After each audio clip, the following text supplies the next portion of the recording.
This is the future.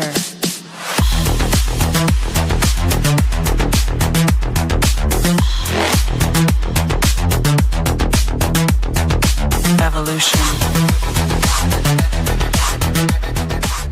The Crossing Realms Conference launches September 19th and 20th and will dock in Richmond, Missouri. This is already being called the event of the year, folks. With an unprecedented list of speakers and special guests, 2 days of cryptids, UFOs, and paranormal presentations, along with a celebrity-filled ghost hunt, meet and greet, gallery reading, vendors, and a film screening. This promises to be both educational and fun. Go to Eventbrite.com to secure your tickets and vendor slots before they are all abducted. They're going fast.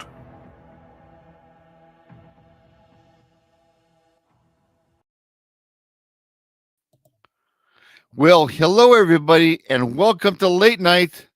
That's right. It is late night. It's Saturday night. It's 11 o'clock Eastern Standard Time, where I happen to reside in the great state of Michigan. Hopefully, everybody is doing fantastic this evening. Thank you for joining on in with us tonight. As always, have a great show set up for you. We've got Krista and Monica joining tonight. Really briefly, Donnie Cho, the three of us, we just left Donnie Cho's show. Donnie Cho Says Stuff. And I must tell you, I had my reservations going into that show, but it ended up being a lot of fun, a pretty cool show. So, yeah, go check that out. Subscribe to Donnie Cho on YouTube. If you are new here, subscribe to Bigfoot Michiganrob on YouTube. The Blondes and the Booze Paranormal Podcast found on YouTube. Monica Rollins, Our Paranormal World. Paranormal Paul, and of course, Texas from Porch. Find us all on YouTube. You can also find us wherever podcasts are played. Spotify, Apple Podcasts, Google Podcasts, wherever. We're all over the place.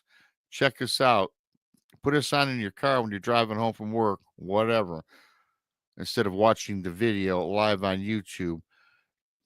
The Super Chat's open. It's a great way to help support what we all do around here, so thank you in advance for that. You can also become a BMR Pirate. Join today, mateys. Join the many, join the few, depending on your point of view. That's right. I appreciate that in advance. And really quickly, I always got to do this, you guys. Got to keep pumping my books. It's not Bigfoot erotica. It's True Cryptid Encounters. That's an inside joke. That's what we did on Donnie Cho's show, Bigfoot erotica. My books are True Cryptid Encounters. Bigfoot Michiganrob Presents, found on Amazon. You can find them on your Amazon browser. Just type in Bigfoot Michiganrob. They will pull up. For those that bought it, thank you so much. Leave a review because it's all analytics these days. Every review I get flags that algorithm and it gets promoted where, I make more sales. And hey, that's what it's all about. Much like YouTube, hit the like button, leave a comment afterward. Certainly appreciated. And I guess on your phones, it's only on your phone. If you got that little heart or that 100% thing on your phone, just smash the shit out of that, because that helps the algorithm as well, I should say. So with that being said, I'm going to bring up my two lovelies for the evening today. From the Blondes and the Booze Paranormal Podcast, Miss Krista. Hey, what's happening? Hey, I'm here. Happy Long Saturday. time. It is Saturday, and yes, soon to be Sunday, another 54 minutes. And I'm looking at Miss Monica. There she is. She just looked up. She's ready. Hello, Monica. Hello. I was just plotting on how to make my breakthrough into Bigfoot erotica, because apparently you can make some coin writing that stuff. Yeah, I tell you what, we should all collaborate and like you said. I think we should do a cryptid about each cryptid, write a book on it. Yeah, I think, not that we're into this sort of thing, but when I'm into it, it brings me $30,000 a month. When I saw that figure of $30,000 per month, a month. a month, you guys. Got my Yeah. 4 of us could do this, and that's a nice I'm telling you, one. one start with the beginning and then pass it. know, Next one, write the next chapter, go to the next one. There we go. That is yet another plan on our list of plans and things to do. How right? many people in chat would actually buy that book if we wrote that book? How many people in chat are willing to publicly admit they would buy that Yeah. book? Right. I think And read it, not just buy it. I don't know. I mean, I think because they know it's us to show the support they may. They may. Just like I know a Put lot of it them into a bought my. bonfire if you don't want that on your bookshelf. I get it. Yeah, no, I would hide that, put it under your mattress, your bed, and better yet, put it in a safe where nobody has the combination. Yeah. That's hilarious. Hide it under your mattress like old school Playboys, like you're in high Right. school again. Guy you used go. to do when I was able to get somebody of age to get me a Playboy. Yeah, I was Yeah. always so nervous getting it into the house. Oh my gosh. Did I tell you my oldest son asked me to get him a subscription to Playboy when he was a teenager? Oh, you really? Yeah. See, I tell you what. Oh, Mom, but I was like, listen. Hey, listen. Oh, I tell you what. I can't do that. You're just going to have to squirrel it away like every other teenage boy in America. I cannot do that. Yeah, Yep. sneak it in, do what you want. But yeah, I tell you what, though, I'm going to give him a lot of credit because he had the nads to ask his parents. I was sweating bullets just sneaking one into my house. I don't care about that. I'm not still like he's a teenage boy. He's interested. Right. I just cannot legally supply that to him.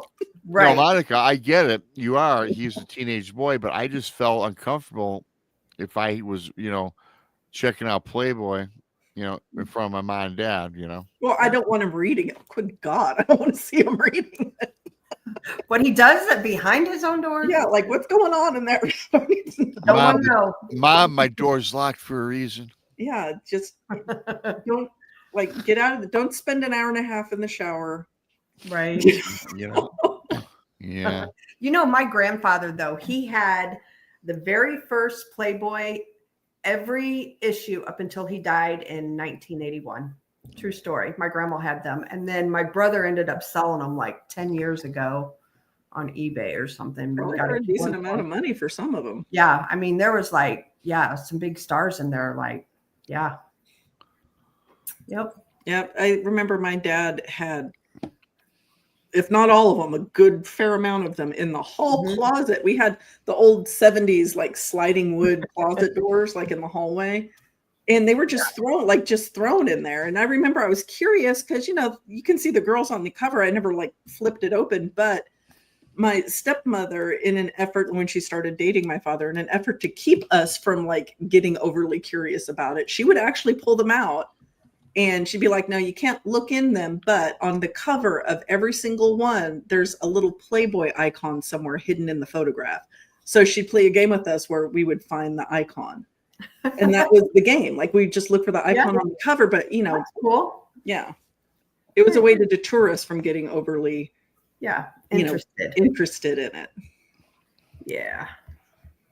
And some of those Playboy magazines today, like some of the originals, like the original with Marilyn Monroe featured on the cover. Yeah. If they're in mint condition, they can get somebody. Yeah, I don't remember how much nice my amount of brother money. sold because he sold the whole collection together. It was quite a bit. It was right after my grandma died. My grandma kept them for years. I mean, they were just in boxes. Sure, grandmas keep everything, man. Yep, they do. I see Donnie Cho's in the house. I was just telling everybody about the fabulous show and go run over and watch it later on tonight or tomorrow, especially on Easter Day. There'll be I gotta say that's the first time I ever did a show about Bigfoot porn. Just saying. Yeah. First time for everything. Well, it was Bigfoot erotica. There's erotica. You're right. But what's the difference? Let's break it down. It's porn. Let's just be honest. Yeah. Of course it is, you guys. But it's just written word porn. Yeah, that's it. So check out Donnie. Find in Playboy or Calling it an erotic novel is giving it way too much class. It's Right. or a romance. It's not a romance novel. Yeah, no, It's not the Harlequin romances. No, absolutely not. no. Even though I was interested in his, Dogman cover for his Dogman erotica with the Fabio hair Yeah, flowing. quite That was sexy. pretty interesting. It's quite Yeah. sexy, I must admit. Yeah. If you guys in chat missed that, you need to go watch Donnie Cho's Yeah. stuff. Yeah. Yeah. It's be prepared for a laugh, but if you have small children, don't watch it around small kids. Yeah. No, I wouldn't do that. Before we get started, happy Easter to everybody that celebrates tomorrow. So that'd be cool. Mm-hmm. And before we start the show, before we get into the bizarre news, this is kind of Easter related in a sense. Excuse me, I'm chewing on this mint. And I found out about this. This is a little story. I got from my friend Sandy. Now, hang on, let me just chew this. It's bugging me. Wash it down. Okay, we're good to go. So, I think that Krista, you might have heard a little bit about this. Not what I'm about to say today, but my best friend Brian, I met when I was about 13 years old. And to this day, we're the best of friends, the best friend that I hate. And I met his wife, Sandy, when she was about 17. So those two got married. So the three of us, we're great friends. We're bound for life. So we're awesome friends. She's one of my best friends as for a girl, and so on and so forth. And her mom, Rita, she had passed away a year or two after my father did. Now, I will tell you this. My friend Sandy just loved her mother. Her mother loved her. They were like, always doing things together. In fact, later on in Rita's life, her mom lived with Sandy and Brian and their kids. They had a nice sized house, so they all lived together. And when I met Rita, I've known Rita for about 30 years, and she and I became the best of friends. Mm-hmm. Oh, well, thank you, Blaz and Booze, Kristen, for that awesome donation. So I got to become tight with Rita. I mean, we talked about everything. I mean, she was like another one of my best friends. We bonded really well, and she knew me like the back of my hand. Mm-hmm. And so when her mom passed, it was kind of a hard thing for everybody. And so right around the passing of Rita is when I started doing this podcast or this YouTube channel. Everybody knew about my experience with the Bigfoot and some of the other weird things I've seen in my life, right? Paranormal wise. Mm-hmm. And so, but Sandy was just so infatuated. And even today in their house, there's a room. I hope she's not watching because I never really told her this, and she doesn't watch the show too often, but she's got one room where her mother's bedroom was at the house, which is like, it's like, what would you call it? It's just nothing has changed. Her mom's bed is there, still has her mom's clothes, jewelry. Me personally, that's to me, that's not my thing, but I understand a lot of people do. It's kind of like a memorial, I guess. Mm-hmm. Thanks, Monica. Oh, thank you, Monica. 5 new BMR Pirates Armies. Thanks, Monica. So grow the masses. Grow the masses, the many, the few. So this dedicated room. So Couple years go by, but Sandy was in the deepest depression for like 2 years after her mom died. It kind of got to be overbearing. I get it. We all need to go through letting go, right? When we lose a loved one, especially as close as they were, it takes time to heal. I get all that. But for two years, her marriage was crumbling because of her mom's death. Really, the relationship with the husband, my best buddy, crumbling. The kids, ignoring the kids. It was just all about the death. Mm-hmm. So I was doing this show for a while now at this point, and and every time I went there, because these friends of mine, you guys, literally live less than a mile from me. I'm the guy that helped my buddy build a pool the year that Rita passed away. It took us a month to build this humongous pool. 2 guys never did it before. We got it done, right? So we're tight. So Sandy comes to me. She goes, Rob, you do that podcast. You know all about this stuff. She goes, every night I pray for a sign from my mother to let me know she's okay.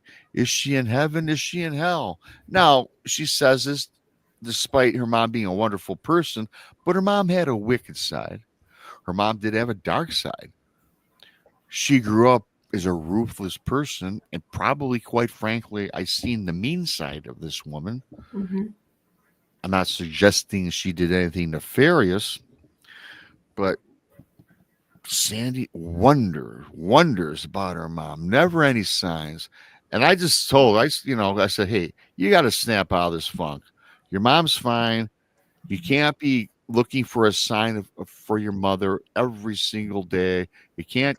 Look at what's happening to your family. So I laid down the rules. Get it together. She's gone. If she wants to show herself to you or give you a sign, she will. Much like my dad did, and I wondered about my dad, but I didn't dwell on it. Then one day it happened. Right. So again, back to this bedroom, which is like the memorial for her mom. Back when her mom died, her mom loved roses. So Sandy, on the day of her mom's death, she took a stem of a blooming rose, she put it in a vase of water, and stuck it in her bedroom. Now, listen, you guys, she told me this. I went over there yesterday and I experienced this for myself. She put this rose in the vase of water again in her room. And of course, after several months, it died and went away. So it was just this twig in the vase. So she calls me up and she goes, you got to come over here. I go, what are you talking about? She goes, and now today, everybody, she's over that. It's been several years later and she doesn't really dwell on this anymore. She's kind of at her peace now. You got to just come over. Please come over. So I come over. Her husband's at work. I get over there. She goes, I'm going to show you something unbelievable. And she goes, Rob, I'm not tricking you. I'm not doing anything out of the ordinary. I don't think the kids did this. If they did, it's a dirty trick, but I don't think they did. I went in the room and she showed me the vase where the dead stem of the rose was. And I'm looking at it and it looks dead to me. She changes the water every day religiously. Is in a room where the sun beats down and hits it intensely. But it's been dead, you guys, for like 6 years. She goes, no, you got to go close. I said, look, what's up with it? She goes, no, you got to go look at it. So you guys, I get closer and closer. And as I approach it, I kind of look at it. And I kid you guys not, there are 2 little buds of a sprouting rose on this twig. Wow. Hey, listen, I've seen things, heard stories, looked at this, and I said, this is fake. This is not possible. She goes, yeah, look, it's grown. I don't know how it's grown. It's not in soil. It's sitting in water, you guys. Mm-hmm. But there was little red blooms. It was life. It was life of this plant. She calls me up today. She goes, yeah, the plumes have dwindled. Now they're no longer. They're not sprouting. They're not going to fruition. It's not going to turn into a rose. But I told her that was your mom. She showed you something. I think that's what you've been looking for. You know, what you guys think Seems about like it? Seems like it to me. Yeah. Because Monica, you know a lot about plants. Not that you don't, Krista, but I don't. okay. Well, Monica, that's not Monica. A dead twig, 6 years of a rose, just in water, changes it, takes care of it, not in dirt, not in soil. She changes the water on the dead stem. Yeah, it was sitting there dead. It's been there 6 years. The stem of the dead rose. Why would she keep it in water? It would. I mean, it's 6 years in water. It should have rotted. Right. No, this thing never did rot, though. It was always there. Always there. I mean, listen, it was like, hey, listen, I know it was saturated. It was limp. Sure. Not to go back to the Donnie Cho show, but it certainly wasn't solid. Right. But I never looked at it. And again, maybe did she change it out with other roses? I don't know. I didn't really get into it because talking about that subject matter with her just is, it's just something it just gets so annoying. And I don't mean, I don't want to be mean. So the inside story, maybe she changed it out, Monica. From my understanding, she never did, because you think it would be waterlogged, right?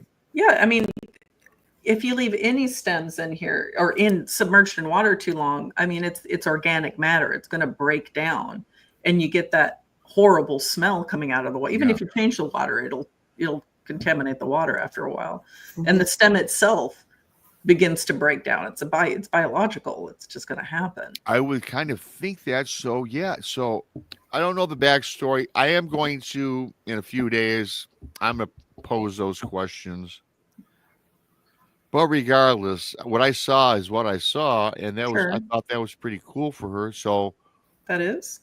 So I wonder if it was like a fungus or some kind of growth coming off of it. Not necessarily maybe a rose stem. You know what I mean? I was thinking that myself a little bit. I would never bring that up to her, and she's not a dummy. You don't want to offend somebody, or not to mention she's not a dummy, but she was just so happy and gleaming. I was like, I was gonna roll with this. Yeah, that's your ma. Well, sure. I mean, people that are in a certain state, you tell them what they want to hear. You're not looking to throw a wet blanket on a little ray of hope she has. If it leads her in a positive direction and it's not harmful to her mental state, then why not? Which was cool. And I was going to say, chances are it really was maybe a sign. That could be, yeah. Mm-hmm.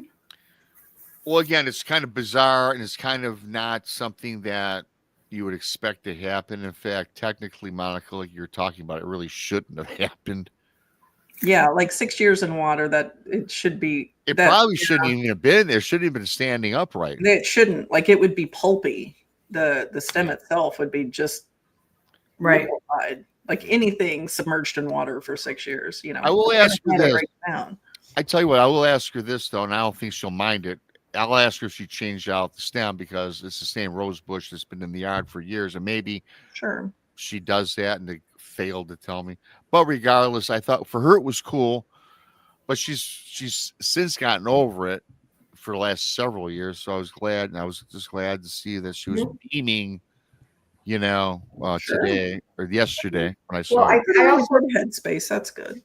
I also think a lot of people, she said that she never did get a sign, but a lot of people aren't really open to it. So they're not looking at what signs. It could be looking at them right in the face, and they just don't realize it. You know what I'm saying? Right. Mm-hmm. Thank you, T-Bone. Yes, thank you, T-Bone.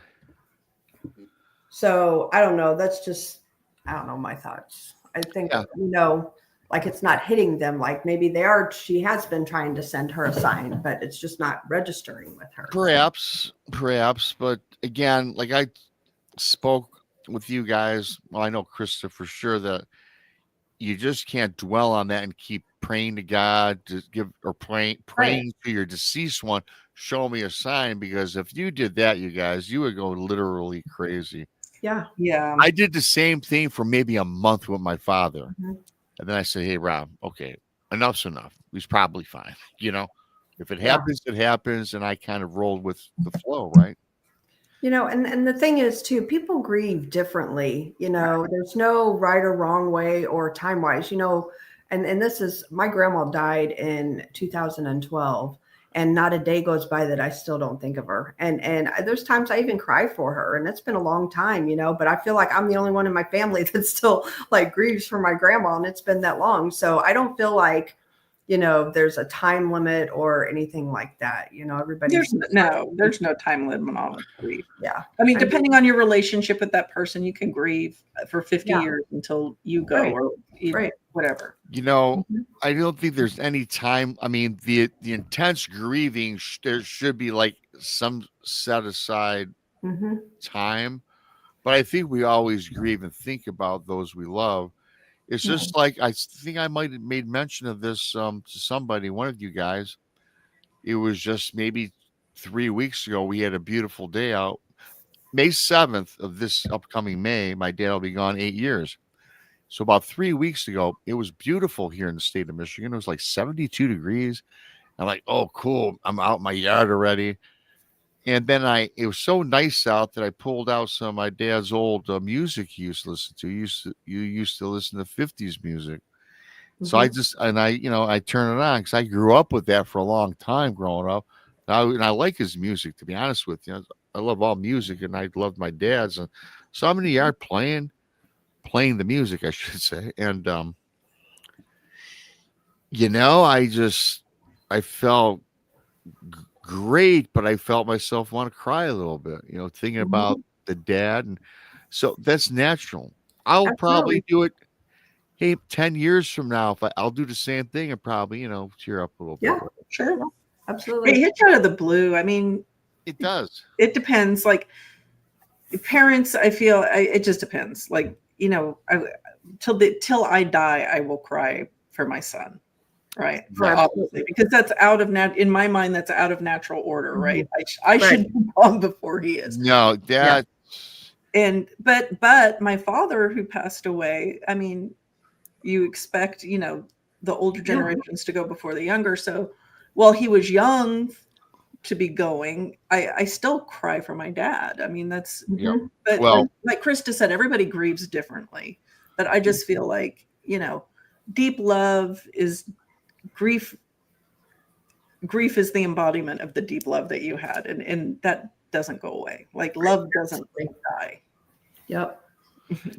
No. And if you think about it, I feel like, like with my grandma, I mean, I lost my mom. I wasn't really super close to my mom. Don't get me wrong. I love my mom, but I wasn't super close to her like I was my grandma. And like, I still like can feel my grandma around me and like her love, Yeah. Mm-hmm.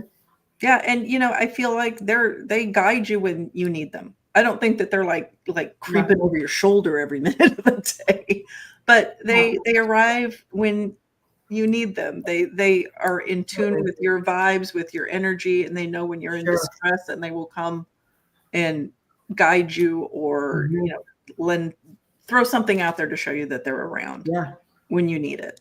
Yeah, absolutely. Yeah. And a quick note on that was Sandy too. Like you were mentioning, her father, she barely knew her dad because when Sandy was about, my friend, of course, we're talking about here. God, I hope she's not watching. Anyways, he died when she was like 7, and she always felt empty because never had that father figure because her mother never remarried, and her mother was a ruffian. She was no angel either, which is fine. That was her lifestyle. But they were always together, and her mom did the best she could to raise her. But she did a fantastic job. So I wanted to bring up that story because I thought it was cool. It's Easter, and finally, there's I think my friend now is kind of fully come full circle with all this. So well, that's good. So I'm happy for her, especially this time of year. So we will get into some bizarre news. I found a few cool things. I'm sure, like all bizarre news, we'll spend some time on others and not so much time on the others, if that makes sense. So let me get it all ready to roll here. And of course, everybody, this is what we like to do here on the show, and I can never find the exact one. But then again, when I say that, I find it. I think you need to delete some of the files, maybe make it easier. Monica, I have.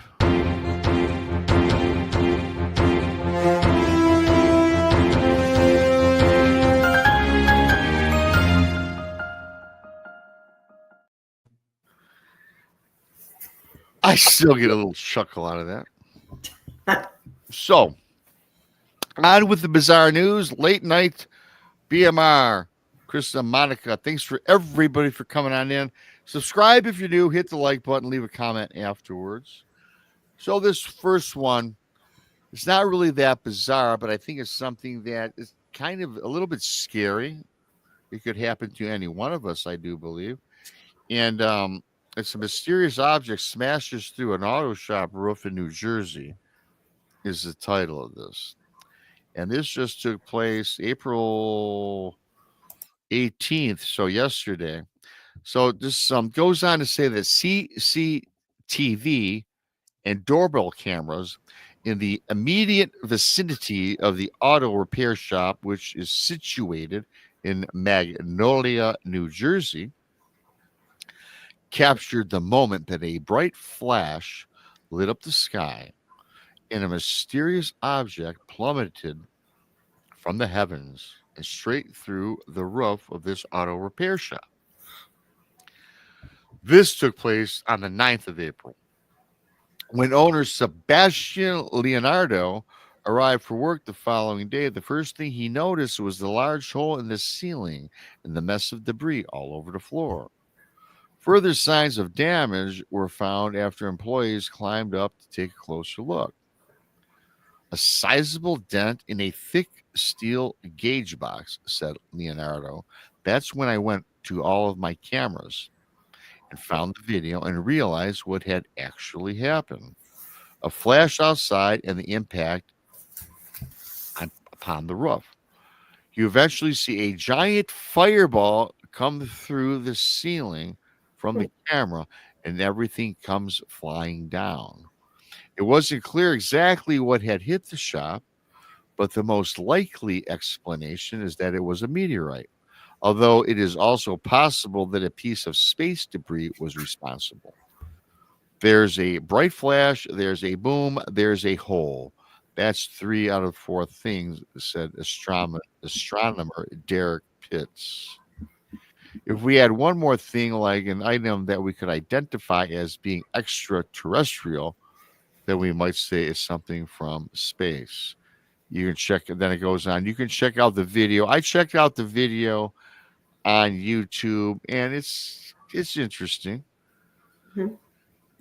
The reason I bring that up, not that it's all that bizarre, it's just that it kind of makes you wonder that this could happen anywhere to any of us at a home, a business. Because I do believe this. I do think that things from outer space fall to the earth all the time, not maybe to this proportion, right? Yep. Yeah, I don't know. I mean, somebody in chat, I think, I don't know. I think Amy said ball lightning, possibly. I don't know. I don't know what it would be. We just don't know what's floating around. When they say space debris, what is that? Is that like Meteorite or something? satellites? Well, that would be like a piece of like a satellite falling out of orbit, or Yeah. There's a lot of garbage circling the Earth, so that would be considered space debris. Gotcha. Yeah, and again, it's not really newsworthy, but it's worthy to the extent that, you just never know when something like this wild is going to happen. Freaking nature. And it seems like the majority of this seems like it ends up in the desert or in the ocean. You don't hear too many hitting houses, businesses, Right. in the metropolitan area. No. Certainly, if that were to hit in the middle of downtown New York City, it would cause probably some injuries, I would imagine. Probably. Yeah. Yeah. We just never know. We never know it's in outer space. I had to do this story because it's been the topic of everybody's story. And we're not talking about the meteorite. It happens to do with, it happens to do with this. And I'm going to show the pictures before I get into this. As I scroll again, I'm just scrolling when I scroll. So You need a production manager. thank you, Monica. Thanks for volunteering. We have the picture before I get into this little conspiracy theory that's floating on the internet. We all know who these people are. Yeah. Yeah. The newest crop of astronauts, you mean? The newest crop of astronauts. I think that's fake news. Well, we are going to continue in a moment, Krista. Thank you in advance. I'm just saying. I hear you. Now, here's another. Now, I tell you what, this is okay, cool. Katy Perry, yada, yada, and all of the alleged astronauts. But I did think this was a cool picture.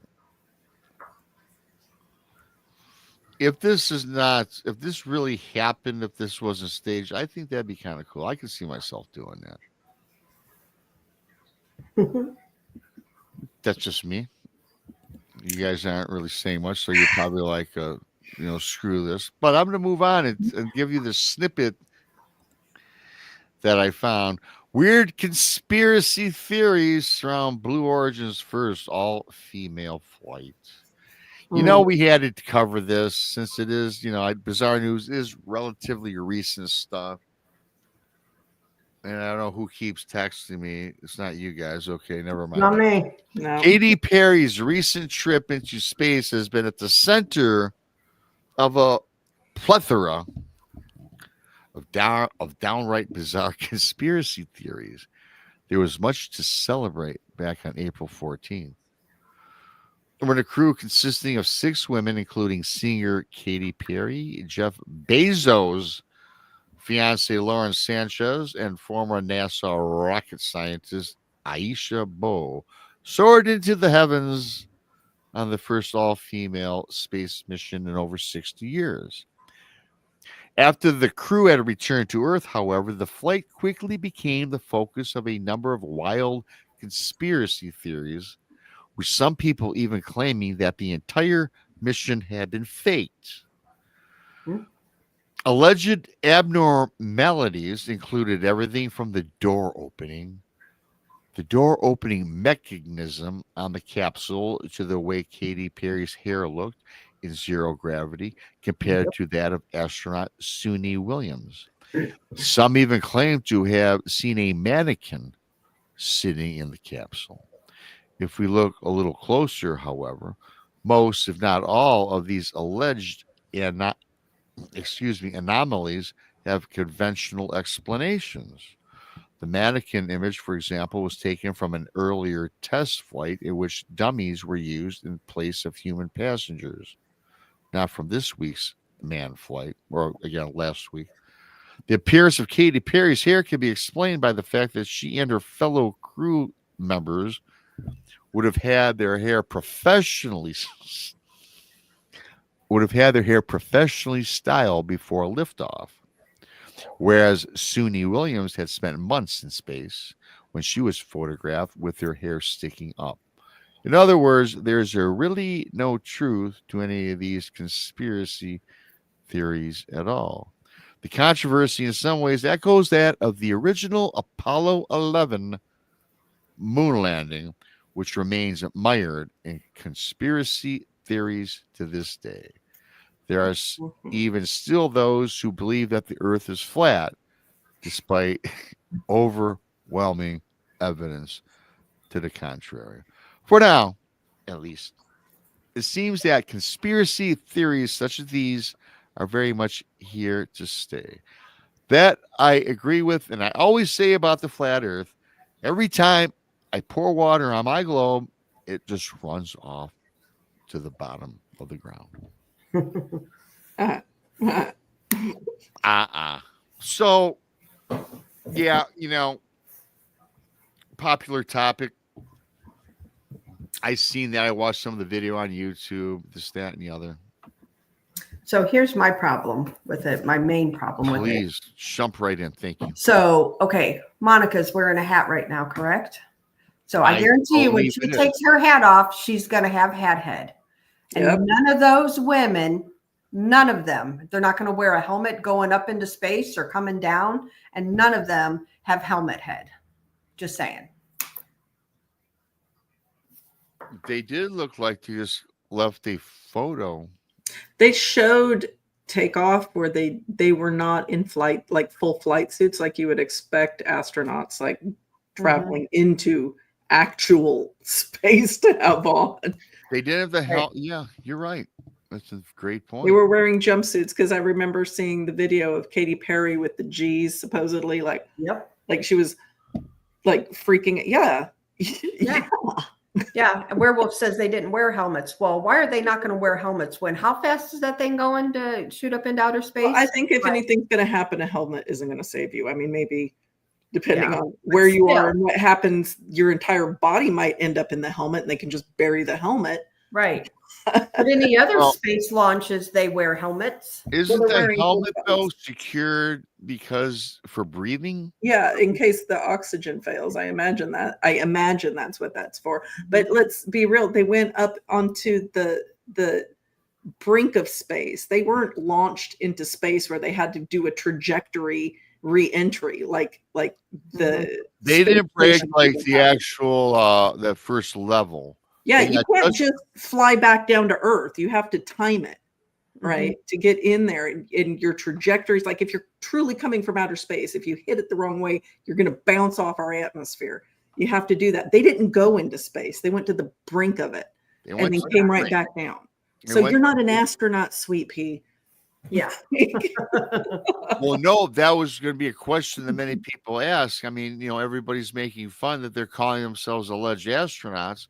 And I thought that you weren't an astronaut. Well, first of all, before I get into that, hats off to actual astronauts that put in the time, studies, training,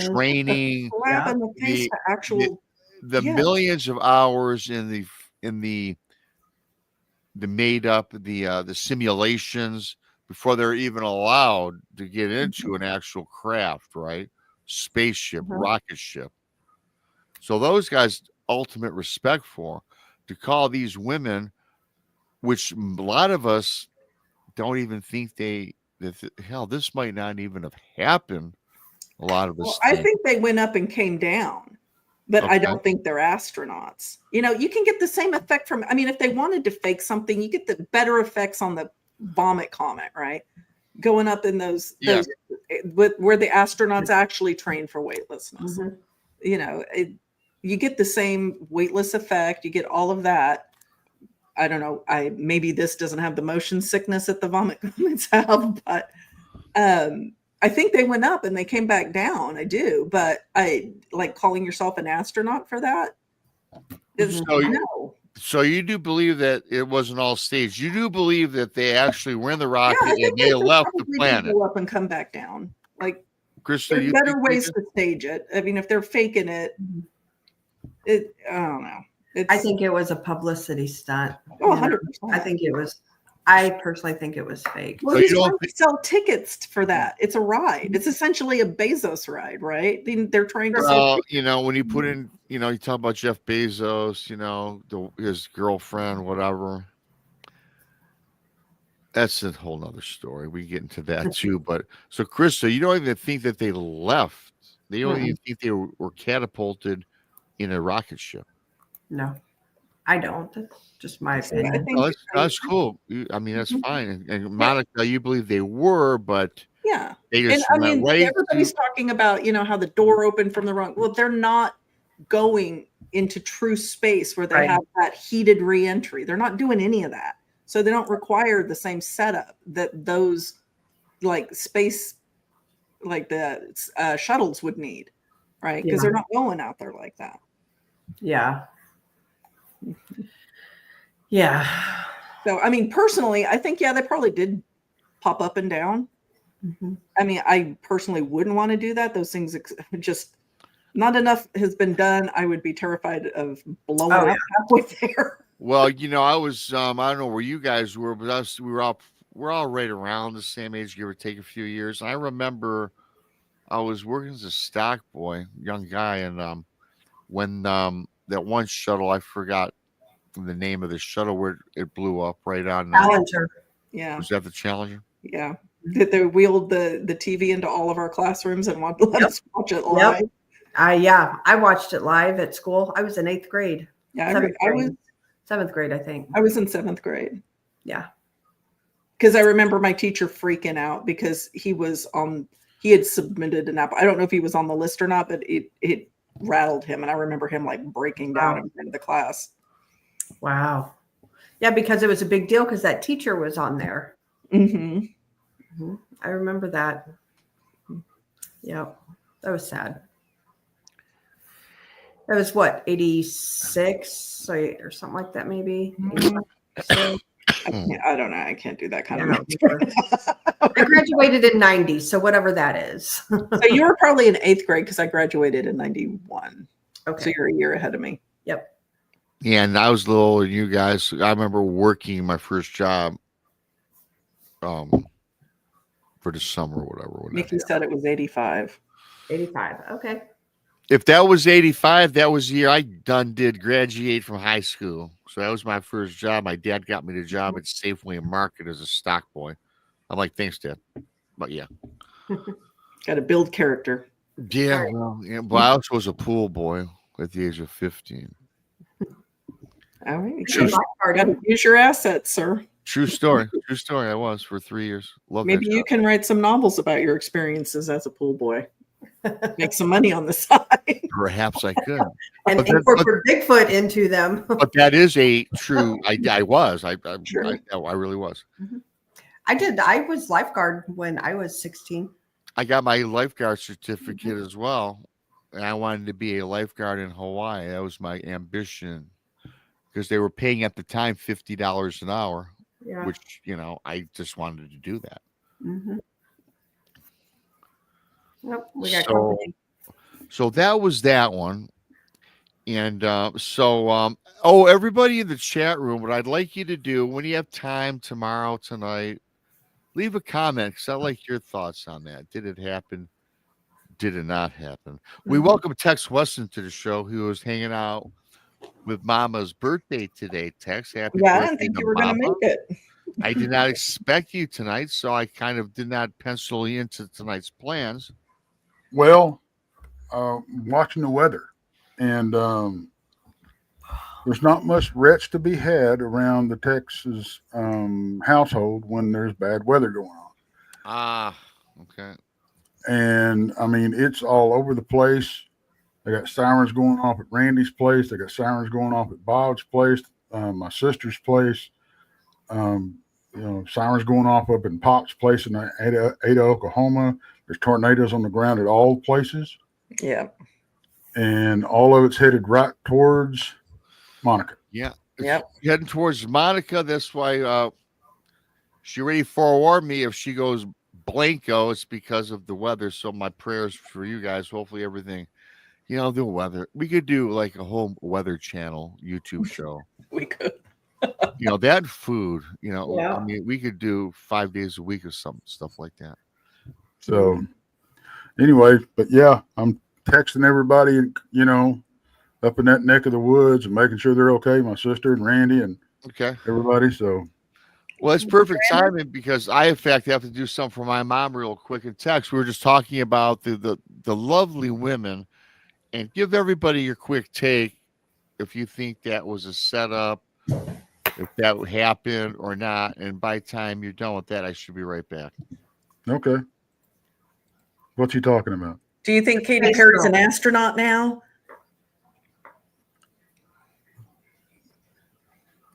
Somebody sent me a text. Did I not send you that? Did I send you all that text about astronauts today? Maybe. I don't know. I mean, there's a meme that says, well, if I don't see that text. I don't see it. All right. It says, well, if you did. You did. Should I say that? It's not a bad word there. Okay. There's some bad words there. If going to space for 10 minutes makes you an astronaut, then I'm a gynecologist. I saw that. Okay, yes. So there you go. Listen, Yeah, that's funny. Brian Bowden says, if Katy Perry's an astronaut, then I'm a Sports Illustrated swimsuit model. Right? Yeah, me too. That's funny. I think I don't think it's all. I mean, bad. some people think that they didn't go up. Some people think they did go up. But like calling yourself an astronaut, We all agree on that. Yeah. Well, she's not the most stable person. What? What? You know, What makes you think that? I mean, she's been known to be kind of out there anyway. So, depending on what context you use the word astronaut in, Well, you're a using the space word cadet. astronaut, well, she's out there. Oh yeah, she's an astronaut, all right, because she's way out there in orbit. Well, and then she had who's that one gal? I don't like her. Gail King, Oprah's friend. She was on there Oh, too. yeah. Yeah, I'm not a fan of hers. I never have been. Yeah. Mhm. Just goes to show you, I mean, got enough money, you can be anything you want. It's just Right. like putting the Spice Girls in like low orbit. Like it's just Right. Yeah. Yeah. Well, Tex, you missed an interesting show on Donnie's show. Let me tell you. You got Darn it. Sorry I missed that one. I You know. need to go back man. and watch it though, because you actually make an appearance. Yeah, you Okay. do. You're going to be a character in one of his new novels, and you're going to have an adventure, my friend. You're Yeah, going to have an adventure. quite the adventure. Nice. Yeah, it's worth watching. Go back and watch it. I'll take a look. I'll even share it out, I guess.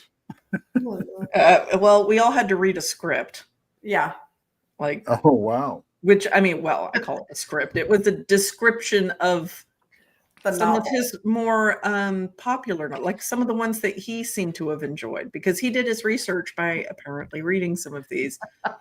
And so we all had to read, I don't know, a synopsis.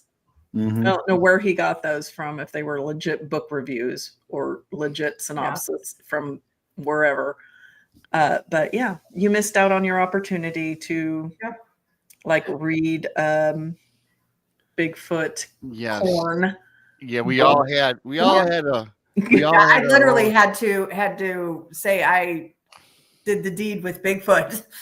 Yeah, I had to say it like a ditzy girl because I had Old MacDonald's Farm Bigfoot You did. erotica. well. And again, Oh, it's funny. yeah, and thanks, Tex, for popping on in. Again, hopefully the weather kind of blows over, Yeah. so to speak. Not referring to anything on Donnie's channel. And we're going to move on here with our second bit of bizarre news here. Okay, I got to show you. In the spirit of Easter, everybody. And I guess Donnie's kind of rubbing off me just a little bit. Oh, boy. This will I be know. good. Yeah, well, no, this is not quite like the Donnie show. You'll be a very tame version, and I'm It's- sure. Yeah, well, yeah. So here we go. Jesus and the crustacean. What? Yeah, there's a picture of Jesus, and he's got a crustacean of some sort in his hands. It's like a shrimp. A shrimp, yeah, and very nice. Mantis shrimp, maybe? I don't know. Perhaps. But that's the picture to segue into this. Crawdad or something, maybe. Oh, that's a shrimp. Yeah, it's well, according to this, could shrimp Jesus be a sign that dead internet theory is true? Shrimp Jesus. I Yes. never heard of shrimp That cheese. internet is. Well, you're going to hear a little bit about it. Now, this was about a 2-page article. So I had to condense it down and just delete stuff and put it all together because it's like a 5-minute read. Has AI already taken over the internet? Could the internet be already filled with more AI generated content than material actually written by humans. Yep. If you search Shrimp Jesus on Facebook, you might encounter dozens of images of artificial intelligence generated crustaceans, meshed in various forms with a stereotypical image of Jesus Christ. Why would you search that? It's weird. It's bizarre news, Mom. In the first place, why would you be doing? I wouldn't research that, but apparently there are people. Much like, why would you research Bigfoot porn, right? Well, that's I guess The same yet different. There's an ass for every seat. There's different strokes for different folks. So I can't get that show out of my mind. I'm sorry. I apologize. Obviously. Some of these hyper realistic images have gathered more than 200,000 likes and comments on the internet. So what exactly is going on here? The dead internet theory has an explanation. AI and bot generated content has surpassed the human generated internet. But where did this idea come from? And does it really have any basis in reality? So everyone's asking, what is the dead internet theory? I'll explain. The dead internet theory essentially claims that activity and content on the internet includes social media accounts are predominantly being created and automated by artificial intelligence agents. These agents can rapidly create posts along AI generated images designed to farm engagement. I'd imagine it's like clicks, likes, comments, this and the other on platforms such as Facebook, Instagram, and TikTok. As for Shrimp Jesus, it appears AI has learned it's the current latest mix of absurdity, religious iconography to go viral. But the dead internet theory goes even further. Many of the accounts that engage with such content also appear to be managed by artificial intelligence agents, as I just said earlier. This creates a vicious cycle of artificial engagement. One has no clear idea. It no longer involves humans at all. So does the dead internet theory stop at harmless engagement or farming? Or perhaps beneath the surface lies a sophisticated, well-funded attempt to support autocratic regimes, attack opponents, and spread propaganda? Is this another onset of New World Order? While the Shrimp Jesus phenomenon may seem harmless, albeit bizarre, there's potentially a longer-term ploy at hand. Keep the dead internet in mind. The dead internet theory is not really claiming that most of your personal interactions on the internet are fake. It is, however, an interesting lens through which to view the internet that is no longer for humans or by humans, it's for something else. What is it is the question. This is the sense in which the internet we knew and loved is now dead. Well, Yeah. to continue with that and to even take it further and confirm what you're saying, there is a site called White Human AI, Okay. and this is their blurb at when you type in their deal. This is what it tells you. Ensure your work is not unfairly flagged by AI detectors or tracked by AI generators. White Human is an AI text humanizer that makes AI text undetectable in 3 easy steps. So there you go. And the 3 easy steps are. Okay. Well, I'm not clicking on the link. I don't trust it. Oh, I'm just saying that's their blurb on their advertisement when their little thing pops up. mhm. So what I'm saying is, so they've already got tools out there to try to trick the flags that were going to be generated by AI detectors to get around that. So yeah, I mean, we talk all the time how it's going to be harder and harder and harder to tell the difference, you know. Mhm. So is the internet going to die a horrible AI death? It kind of sounds that way. I always try to put together these AIs or something artificial intelligence at least once on these late night shows. And I got to tell you guys, the more and more I look into this and read about this, it's a scary world going forward, if not already. In a scary Mhm. world. You don't think it's a scary world, Monica? Maybe not for me or you, but for generations. It's terrifying right now. I can't imagine it's getting any better. Well, I thought you said it wasn't scary now. No, I'm it sorry. is. I misheard you. Okay. Well, I had a Bigfoot schlong on my left ear.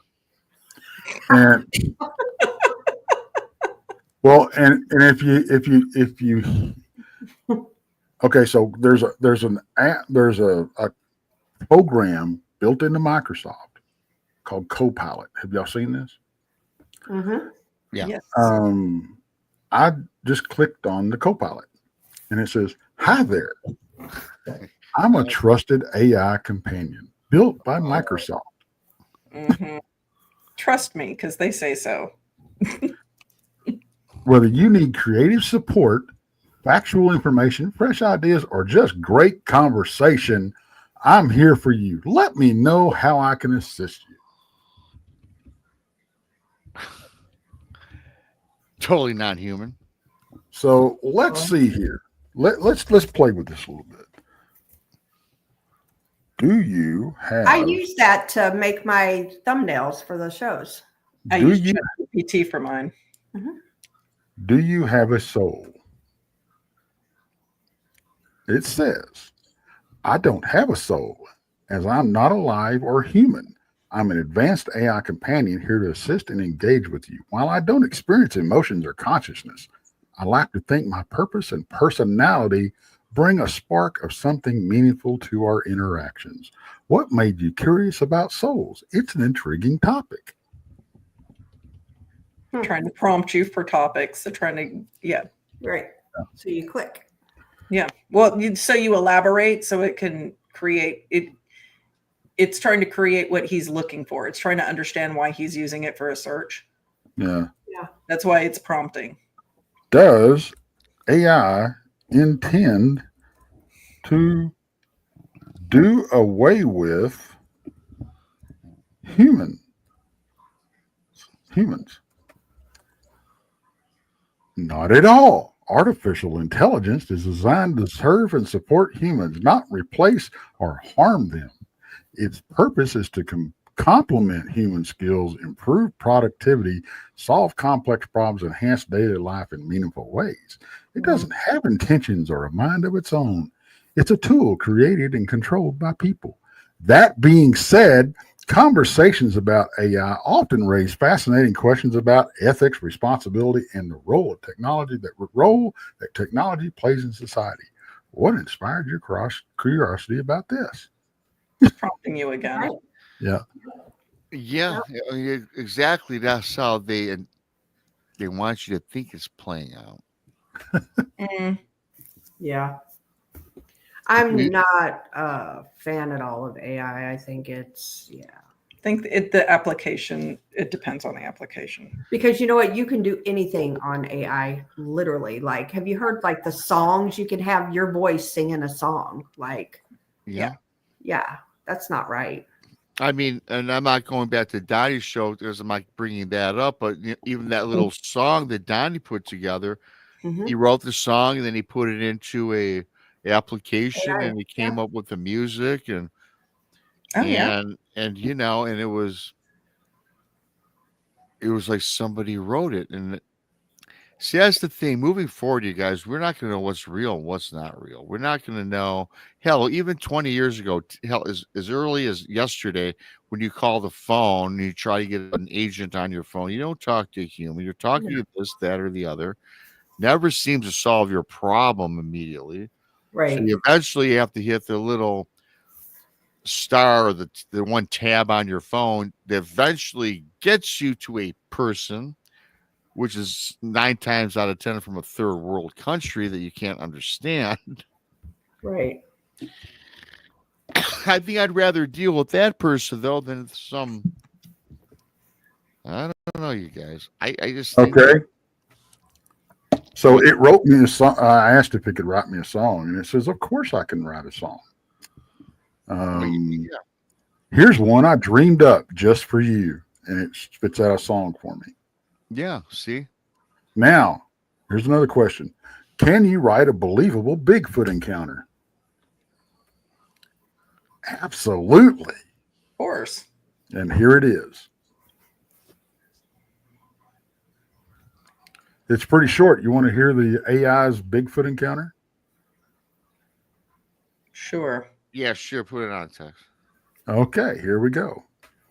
The forest stretched endlessly before me, the towering pines casting eerie shadows in the fading light.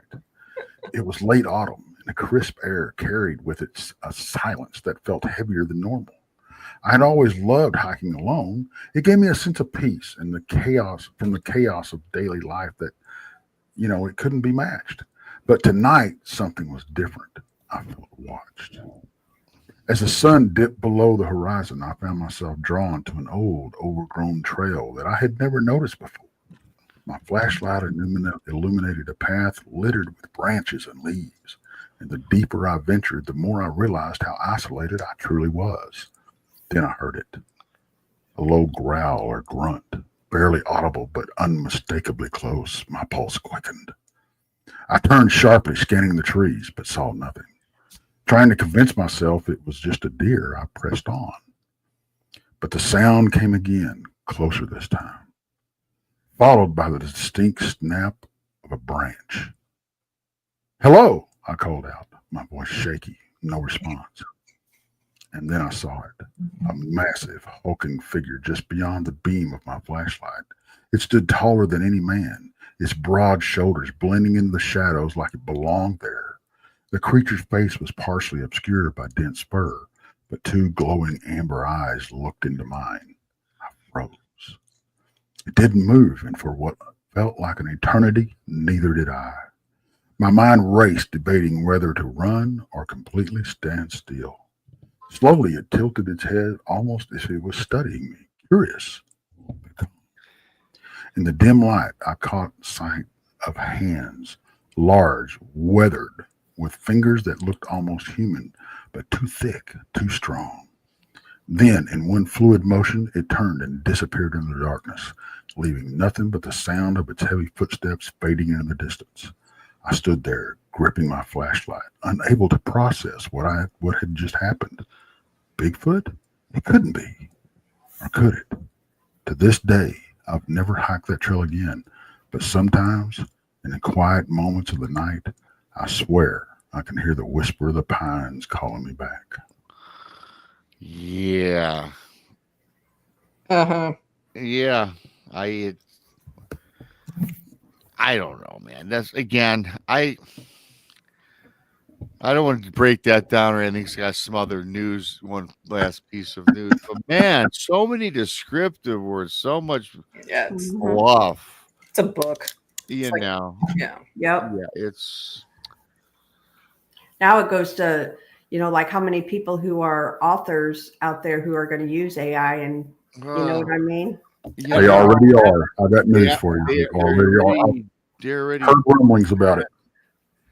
Mm-hmm. yeah, and that really sucks for people that write books, right? I mean, Yeah.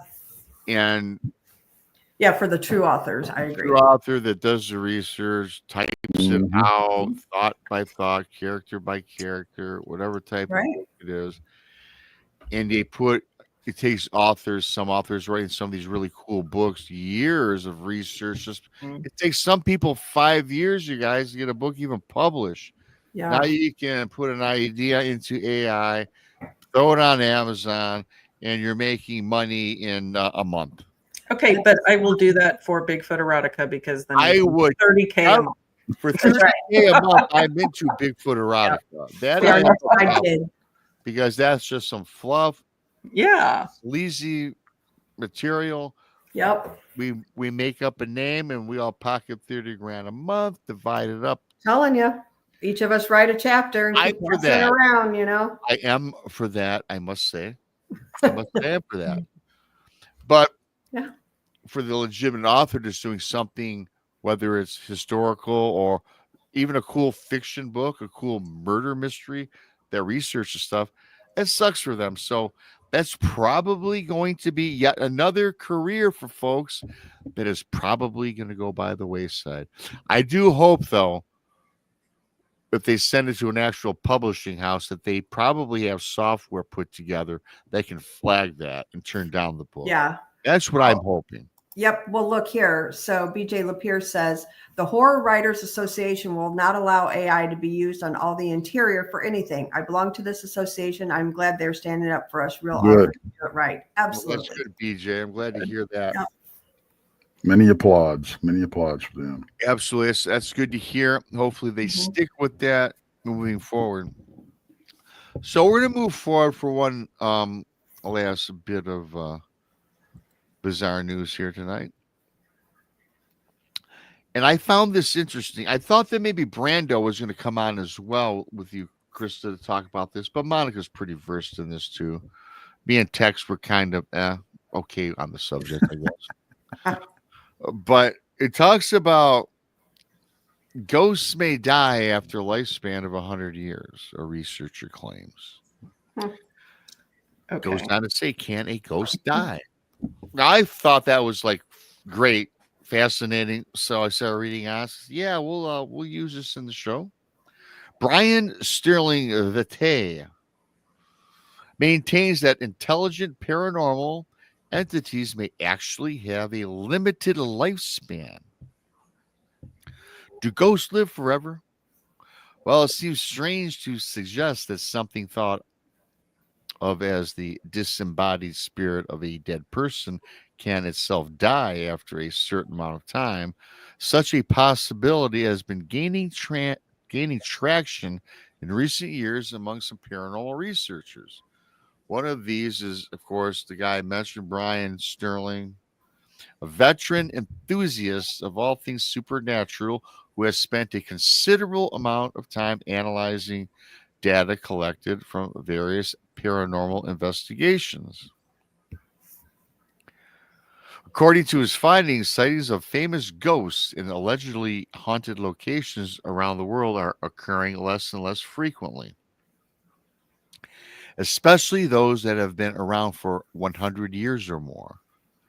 When all the data was considered, it was quite a shock to think that many of our once famous ghosts could be literally dying, he said.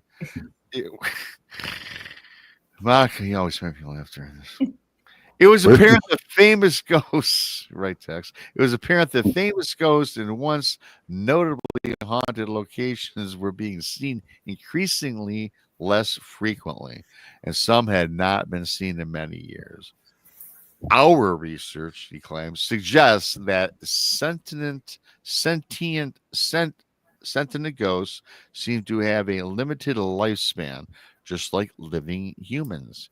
In simple terms, the second law of thermodynamics, yes, of course, simple terms, tells us that energy tends to disperse and degrade over time. I would agree that our findings show ghosts do conform to the second law of thermodynamics, as they appear to run out of energy. Given that science does not even recognize the existence of ghosts in the first place, any research of this nature is clearly not definitive, but it does raise some interesting questions.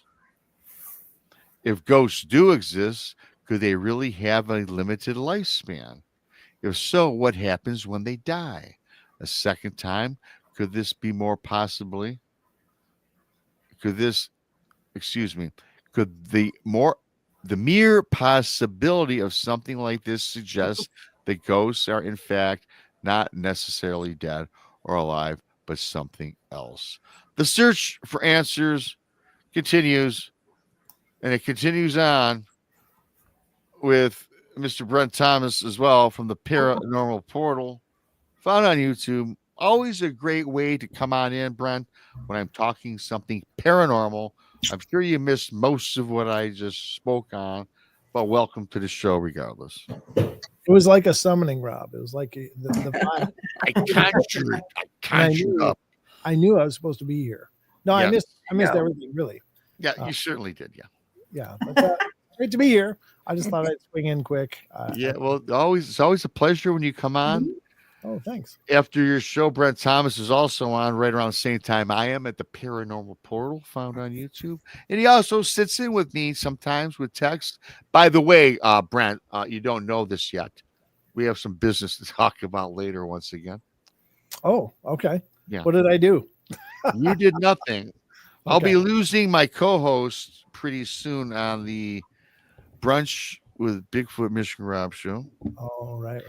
Okay. Yeah, so I'm what I'm doing is I'm having interviews with about 50 people as a replacement. No. That'll do it. So you're on the list. You made the short list. Okay. Well, So anyways, I'm just kidding, Brent. You're my number one choice, and then of course I know you can't do every day. The text is gone. You know that text, he always throws a wrench at me. It seems like every year there's some wrench with Mr. Tex. I'm used to it. I live with it. I move on. So back to the story, gals. And I do it on purpose. He does. He likes to get under my skin, I suppose. What do you think about that, Chris? I'll start with you. I have done many ghost investigations that I believe to be ghosts that are well over 100 years old. Just saying. What about all these ghosts that haunt these castles over in England from many years ago? No, BS. I call BS. Brent, the quick gist of this was that they suggest that ghosts have a lifespan and they eventually, their energy just flutters away and they die a second time, basically. oh, okay. I gotcha. Yeah, I don't know that I don't know how you measure that. Right. But there's been investigations done at Pompeii, and where they've still caught shadow people moving between the pillars and stuff. So, I mean, as old as that is, that's quite old, and it still has hauntings, presences there. So, I'm not sure that I buy that. But it's an interesting idea, but I don't know where they're getting the merit for that. Also, I know of like John Wayne Gacy's ghost. It haunts his house, but it also, John Wayne Gacy's also at the Haunted Art Theater in Illinois too. So like, how is that possible? So I'd have thought he'd be in hell. No, I'm just kidding. but I'm just saying, like they say, that's his ghost at both these places. So like going along that line, what you were saying, Rob, then it's a spirit world. So why can't they be in two places? I don't see them dying unless they want to, cross over, but that's not really dying. So they're already dead. Do you think it's possible that John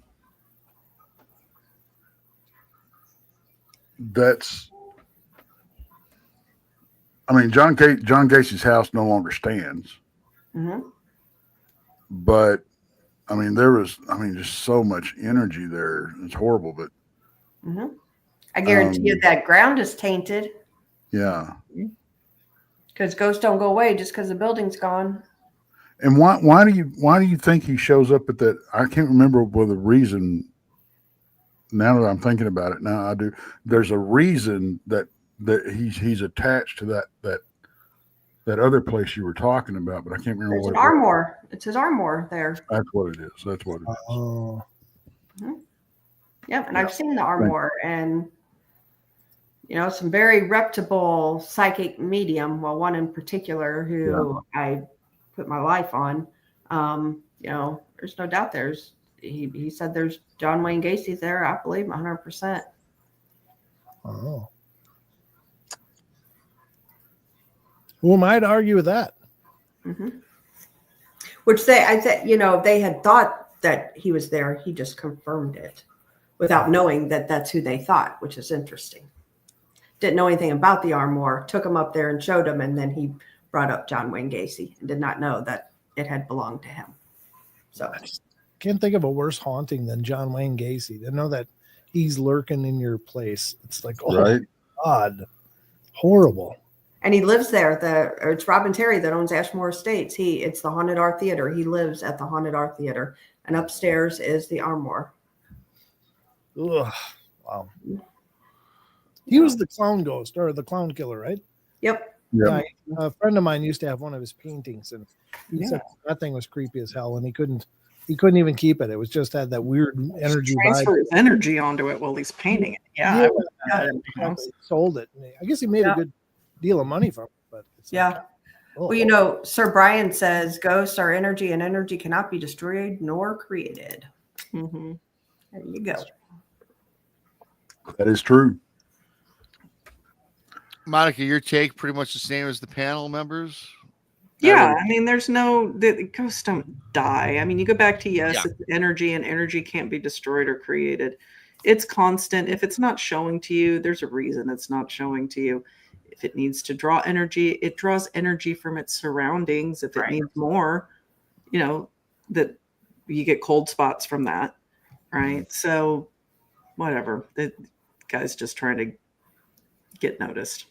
Yep. Agreed. But that's another idea that maybe we can make some money. Besides Bigfoot erotica. Yeah. Jesus. Yeah, Brent. It's been on our minds all night long. We just got off Donnie Cho's show. Go check it out, Brent. It was pretty informative. I have to wash my hair. You gotta check it out.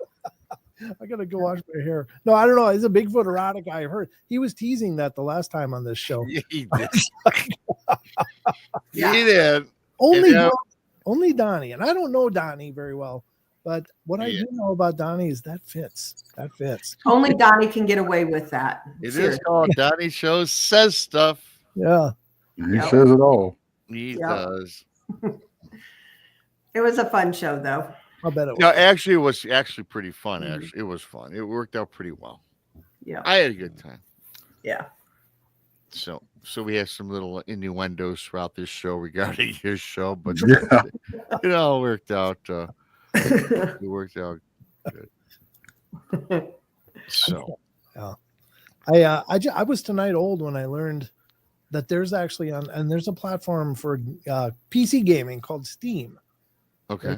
There's a game out there now, and it's Bigfoot Live or Lives, and you basically are a Bigfoot, and you go through the forest, and you do that. And I watched the trailer on my show, and there's actually, forgive the language, but there's actually part of the game is you got to poop in the woods apparently, and there's footage of this happening. I'm like, oh my god, why was that important? But it looks like it might be kind of an interesting take. So I was thinking about maybe getting this game and doing some lives of doing a playthrough of it. Yeah, that'd be cool. I think I did see that advertised somewhere where you are a Sasquatch in the game. Yes. And you're in his environment, and you've got to think and act like a Sasquatch. Yeah, right. It's like, just a nice place to have a poop. Yeah, I wouldn't believe the nuggets that were coming out of that. Nice play on words, Brent. He was definitely rolling the deuce in the woods there. It was horrible. Again, very nice. I like that. Anytime. If, I just figured maybe it fit in following Donnie Cho's show. Yeah, no, it worked out. It played well into this show. I was just following it. This show was full of it a little bit. No, this is a pretty damn good show. Saturday night's always fun. We kick back, let's do whatever. Yeah. And Yep. And we were all riled up after Donnie's show, so I had to take a quick shower before this show, and Had to wash it off. yeah, This is. I'm sorry. I'm still hung up on the AI crap here. go ahead, Tex. Okay, so it's creepy, man. It is. It is. So I asked this thing. I said, can you write a promotional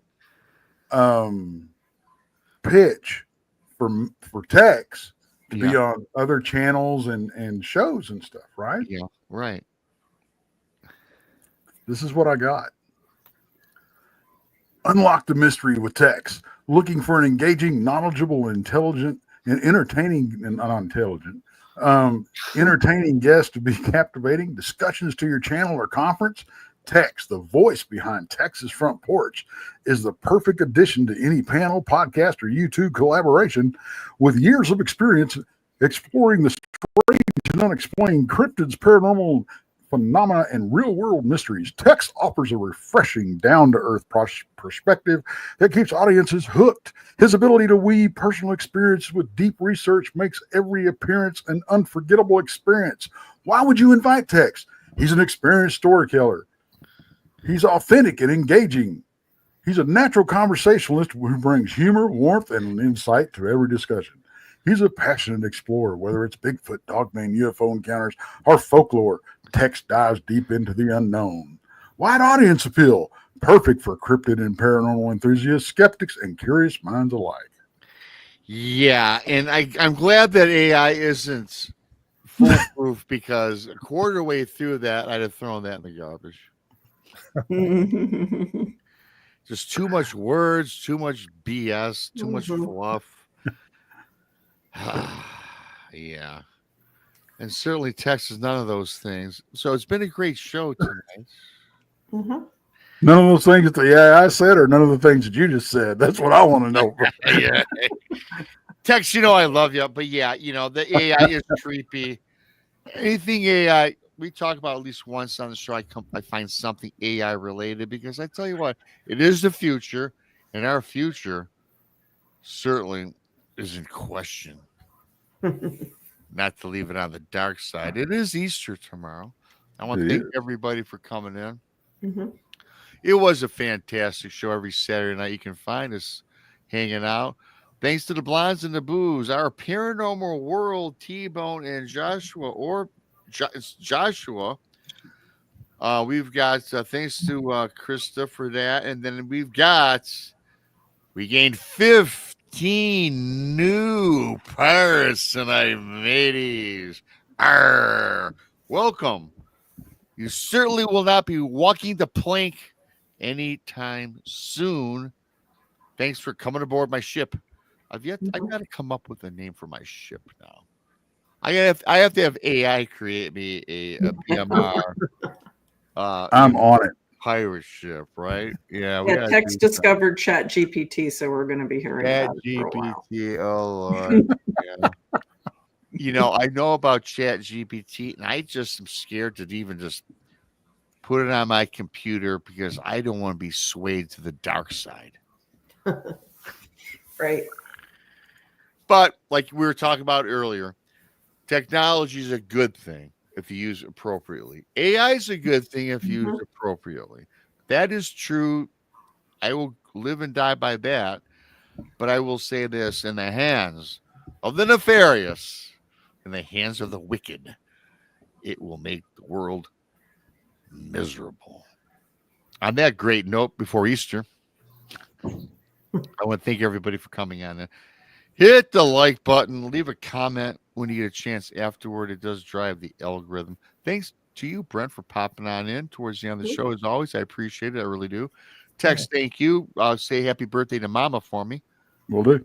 Monica, always a pleasure. Krista, of course, always a pleasure. It's now Sunday morning. It's Easter. Happy Easter. Not here. And, Easter. Yeah, we got 30 minutes. Yeah, well, now you guys are in Texarkana. And I know it's not part of Texas. I know where it is, Arkansas. But yeah, with that being said, I just got to do my thing and go through all this crap in my computer to find the extra or whatever you call it. Exit, whatever. Outro. Yeah. Thank you so much, Mr. Thomas. And we'll be Anytime. talking. I'll be calling you to go over some things. I won't be able to call you, so that's good. Yeah, I know. Yeah, I all the new ads to my phone. If you are new and I have you in my personal phone, you can't call me. It goes right to voicemail. Really? I can't. Yeah, and I went to even my AT&T people, and they supposedly fixed it, but apparently they didn't. They did not. They did not. So it's very frustrating. There's about 8 new people on my phone that can't call me. They can text, they can't call me. So it sucks. But anyway, with that being said, that's another project for good old BMR. Thanks, everybody. Have a great night. Have a great Easter, and see you all Monday. See y'all. Bye-bye.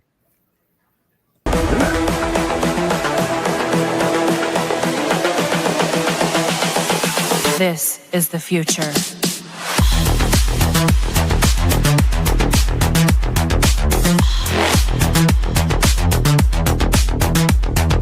Evolution.